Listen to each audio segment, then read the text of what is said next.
You're choosing work over family? You'll die alone with your spreadsheets, Mom screamed. Dad added, your sister will never forgive you. 3 months later, they saw my face on the cover of Forbes. You're dead to me. Those were the last words my sister Vanessa spoke before her wedding day, the wedding I missed for a boardroom in Manhattan. She didn't know that boardroom would change everything. She didn't know that while she was walking down the aisle in her $40,000 Vera Wang gown, I was signing documents that would make me the youngest CEO in the history of a Fortune 500 company. But here's what nobody in my family understood: I didn't miss her wedding by choice. I missed it because I'd spent 6 years building something they never believed in, and that single meeting was the culmination of every sacrifice, every late night, every moment they told me I was wasting my life. And the cruelest irony? The company I acquired 3 months later, the deal that put my face on Forbes, belonged to the man my sister had just married. My name is Vivian Mercer, and I grew up as the invisible middle child in a family that worshipped two things: tradition and my older sister. Vanessa was perfect. Blonde, beautiful, effortlessly charming, the kind of woman who walked into a room and made everyone feel like they'd been waiting for her arrival. She was homecoming queen, sorority president, and engaged to Bradley Whitmore III by the time she was 24. Bradley came from old money. His family owned Whitmore Industries, a mid-sized manufacturing company that had been coasting on reputation and legacy contracts for 3 generations. To my parents, he was everything a son-in-law should be: wealthy, connected, and completely non-threatening. Then there was me. I was the awkward one. The one who'd rather read financial reports than attend parties. The one who graduated top of her class at Wharton while my family barely acknowledged it because Vanessa had just gotten engaged the same week. That's nice, Vivian, Mom had said when I called to share the news about graduating summa cum laude. But have you heard? Bradley proposed. We're looking at venues this weekend. Can you help Vanessa with the guest list? I learned early that my achievements would always be footnotes to Vanessa's main story. After graduation, I joined Mercer and Associates, no relation, just a coincidence that felt like fate. It was a struggling consulting firm with good bones and terrible leadership. Within 2 years, I'd restructured their entire operations division. Within 4, I was VP of strategy. My family didn't understand what I did. So you just tell other companies what to do? Dad asked once at Thanksgiving. I identify inefficiencies and implement solutions that increase profitability, I explained. Sounds made up, my younger brother Marcus laughed. Like corporate astrology. Vanessa had smiled that pitying smile she'd perfected over the years. Not everyone needs a fancy career, Viv. Some of us find fulfillment in family and relationships. She'd squeezed Bradley's hand meaningfully. Bradley had smirked at me from across the table. He always smirked. From the moment Vanessa introduced us, he looked at me like I was a puzzle he couldn't be bothered to solve, ambitious but ultimately irrelevant. I smiled back and said nothing. But I remembered. The opportunity came 6 months before Vanessa's wedding. Mercer and Associates was being considered for acquisition by Thornton Capital, one of the largest private equity firms in the country. The deal would either make us a subsidiary, essentially dissolving our identity, or, if negotiated correctly, it could position us for something far more interesting. I saw a third option nobody else did. Thornton was overextended. They'd made aggressive acquisitions over the past 3 years and were hemorrhaging cash on underperforming assets. Their stock price was artificially inflated by market optimism, but anyone who looked closely at their quarterly reports could see the cracks. I spent 3 months building a counterproposal. Instead of being acquired, Mercer and Associates would secure independent funding, go public with an IPO, and position ourselves to acquire Thornton's struggling subsidiaries, including their crown jewel of bad investments, Whitmore Industries. Yes. My sister's fiancé's family company. Whitmore Industries had been bleeding money for years. Bradley's father had made a series of catastrophic decisions. And Bradley himself had the business acumen of a golden retriever, all charm, no substance. Thornton had acquired them 2 years ago hoping to turn things around, but they'd only accelerated the decline. My proposal was audacious. My boss, Gerald, called it financial suicide. The board called it the most innovative restructuring plan they'd seen in 20 years. They gave me a timeline, 6 months to secure funding, finalize partnerships, and prepare for the IPO. If I succeeded, I'd be named CEO. The final meeting with investors was scheduled for October 15th. Vanessa's wedding was October 15th. I tried to explain. This meeting has been scheduled for months, I told my mother over the phone. International investors are flying in from Tokyo, London, Dubai. I can't reschedule, can't or won't. Mom's voice could cut glass when she was angry. This is your sister's wedding, Vivian. The most important day of her life. And you're choosing a meeting? It's not just a meeting, Mom. It's It's always something with you, isn't it? Always some excuse. Some spreadsheet. Some deal that's more important than your own family. That's not fair. Your sister has done everything for this family. Everything. And you can't take one day to support her? I closed my eyes. I've supported Vanessa my entire life. I've been to every recital, every graduation, every engagement party. I planned her bridal shower. I organized her bachelorette weekend. But this one day, I have something that I can't move. Then you've made your choice. The line went dead. The morning of October 15th, I woke up at 4 a.m. I put on my best suit, navy blue, perfectly tailored, the one I'd bought with my first bonus. I reviewed my presentation one final time. I called my assistant to confirm every detail. At 6 a.m., my phone exploded. Vanessa, I always knew you didn't care about anyone but yourself. Don't bother coming to Christmas. Dad, your mother is devastated.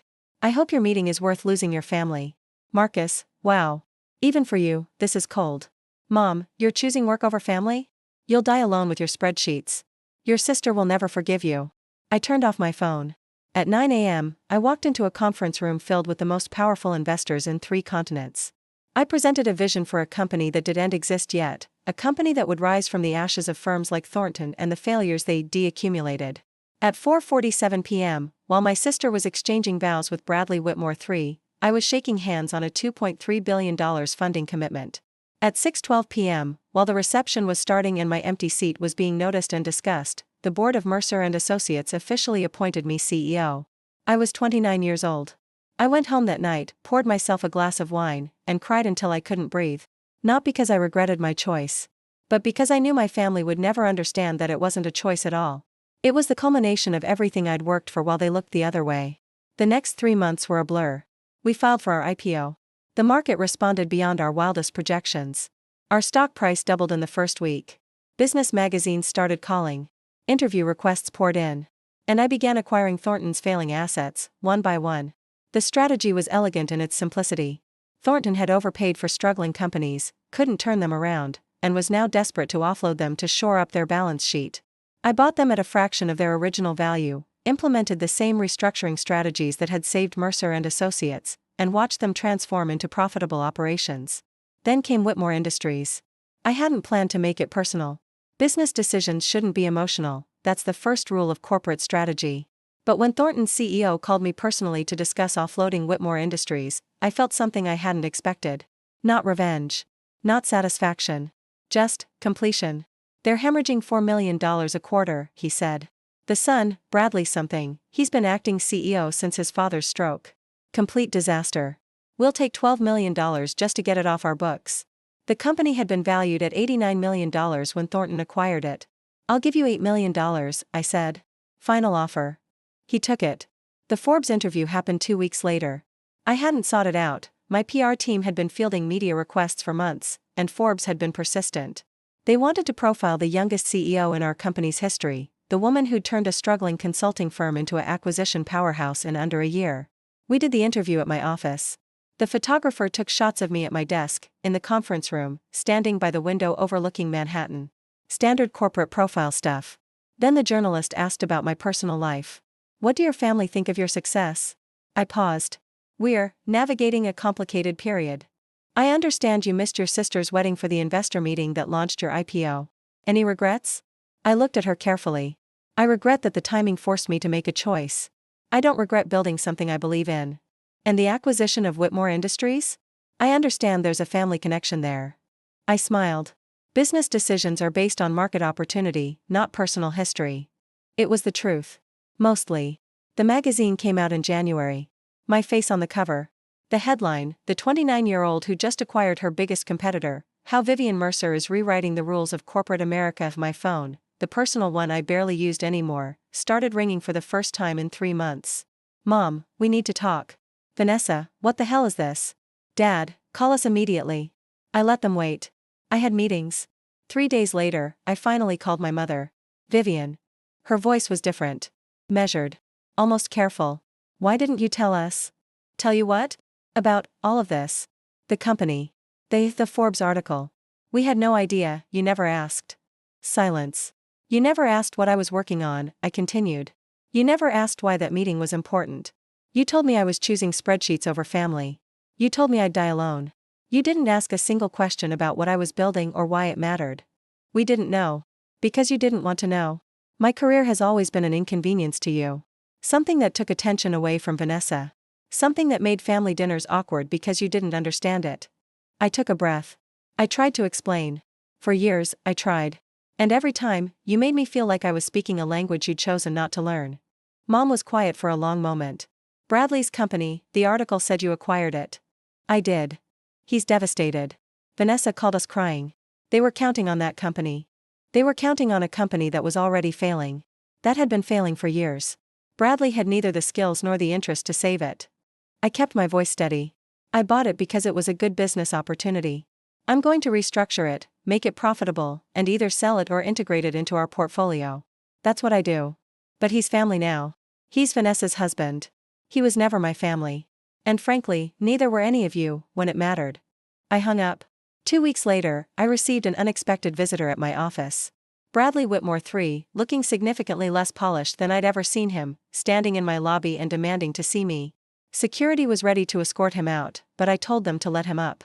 He deserved to say whatever he'd come to say. You did this on purpose, he started before he'd even fully entered my office. You planned this? Some kind of sick revenge because Vanessa, sit down, Bradley. I'm not going to. Sit down. He sat. The smirk was gone. In its place was something I'd never seen on his face before, fear. Your company was failing before I bought it, I said calmly. Your father made bad decisions for a decade. You made worse ones in the 18 months you were in charge. Thornton bought you hoping to turn things around but didn't have the expertise. I do. So what, you're going to fire everyone? Destroy everything my family built? No. I'm going to save it. I slid a folder across my desk. These are the restructuring plans. New leadership, actual qualified executives. Modernized manufacturing processes. Renegotiated supplier contracts. Within 18 months, Whitmore Industries will be profitable for the first time in 7 years. He stared at the folder. Why? Because that's what I do. I fix broken things. I find value where others see failure. I leaned back. You'll receive a fair severance package. More than fair, actually. And if you'd like, there's a junior position in our marketing department. Entry level. You'd have to actually work, but you'd have a job. His face reddened. You're offering me a junior position? In my own family's company? It's not your family's company anymore. And I'm offering you more than you deserve, which is nothing. I stood. Take the weekend. Discuss it with Vanessa. Let me know Monday. He left without another word. The family confrontation happened at Easter. I hadn't planned to attend, but my father called personally, something he'd never done, and asked me to come. We need to talk as a family, he'd said. Please, Vivian. So I went. The house looked the same. The decorations, the food, the seating arrangements, everything exactly as it had been for 30 years of holidays. Vanessa was already there with Bradley, who looked like he'd rather be anywhere else. Marcus and his wife. Mom, tight-lipped and anxious. Dad, suddenly looking older than I remembered. Thank you for coming, Dad started once we were all seated. We owe you an apology. Vanessa made a sound of protest, but Dad held up his hand. We've treated your career as an afterthought for years. We didn't understand what you were building, and instead of trying to understand, we dismissed it. That was wrong. Mom nodded stiffly. We shouldn't have said those things before the wedding. We were upset, but that doesn't excuse. You told me I'd die alone with my spreadsheets, I said quietly. You said my sister would never forgive me. I was angry. You were honest. For the first time in years, you told me exactly how you felt about my life. About my choices. I looked around the table. I've spent my entire life trying to earn a place in this family that Vanessa was given automatically. I graduated at the top of my class, no one noticed. I got promoted, no one asked about it. I was building one of the most successful corporate turnarounds in recent history, and you thought I was playing with spreadsheets. Vanessa finally spoke. So what, we're supposed to apologize because you're successful now? Because you bought my husband's company and humiliated him? I saved your husband's company. It would have been bankrupt within 2 years. I offered him a job, which, by the way, he declined, and I gave him a severance package worth more than most people make in a decade. That's not the point.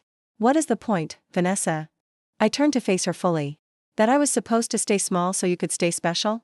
That I was supposed to miss the most important opportunity of my career so I could watch you get married to a man who's been smirking at me for 5 years like I'm beneath him? I never. You did. All of you. You never said it directly, but you made it clear, my job was to support Vanessa. To celebrate Vanessa. to make sure Vanessa's light was never diminished by anything I achieved. I stood up. I'm done apologizing for being successful. I'm done pretending my career is less important than anyone's wedding or engagement or whatever milestone I'm expected to minimize myself for. The table was silent. I love this family, I continued. I've always loved this family. But I'm not going to shrink anymore. I'm not going to apologize for missing a wedding that happened on the most important day of my professional life. And I'm not going to feel guilty for buying a failing company and saving it just because the person who drove it into the ground happens to be married to my sister. Dad cleared his throat. We understand. Do you? We're trying to. He looked at me with something I'd never seen before, respect. What you've accomplished, we should have paid attention. We should have asked. We're asking now. That Easter didn't fix everything. Vanessa and I didn't speak for another 6 months. Bradley never took the job I offered, his pride wouldn't allow it, but last I heard, he was working at a friend's real estate firm, doing fine. My relationship with my parents slowly improved. They started asking about my work, reading articles about my company. Mom even attended one of my speaking engagements, a small conference in Chicago, and sat in the front row with tears in her eyes. I didn't understand, she told me afterward. I didn't understand what you were building. You're extraordinary, Vivian. It was the first time she'd ever said anything like that. I know I wasn't, she continued. I know I compared you to Vanessa, and I know I made you feel like you weren't enough. But watching you up there, talking about leadership and transformation and all these things I still don't fully understand. I'm proud of you. I should have said it years ago. I hugged her. We cried. It wasn't forgiveness exactly, some wounds take longer to heal, but it was a start. 2 years later, Whitmore Industries was valued at $127 million, the highest in its history. I'd kept the name out of respect for its legacy, but the company was virtually unrecognizable from the failing operation I'd acquired. I sent Bradley the annual report anonymously. Maybe petty. Maybe necessary. Vanessa eventually reached out. Coffee, tentative and awkward, neither of us sure how to navigate this new dynamic where I wasn't the overlooked younger sister anymore.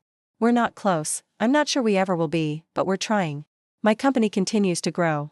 We've acquired 12 more struggling businesses, turned around 9 of them, and become one of the most respected corporate restructuring firms in the country. The Forbes profile led to others, Bloomberg, Fortune, a TED Talk that went semi-viral. I'm 32 now. Not married. No kids yet. Still working 60-hour weeks. And I've never been happier. They laughed when I skipped the wedding. They said I'd regret it. They said I was choosing spreadsheets over family, that I'd die alone, that my sister would never forgive me. What they didn't understand, what they couldn't understand, was that I wasn't choosing work over family. I was choosing myself. For the first time in my entire life, I was saying, my dreams matter. My goals matter. The thing I've been building while you looked the other way, it matters. And 3 months later, when they saw my face on that magazine cover, when they read about the company I'd built and the acquisition I'd made, they finally understood what I'd been trying to tell them all along. I was never the invisible middle child. I was just waiting for them to see me. They said I'd die alone with my spreadsheets. Instead, I became the youngest CEO in company history, acquired my brother-in-law's failing business, and proved that the sister they'd overlooked had been building an empire the whole time. Some people earn their family's respect through obedience. I earn mine through excellence. And if that makes me selfish, then I'll take selfish over invisible any day.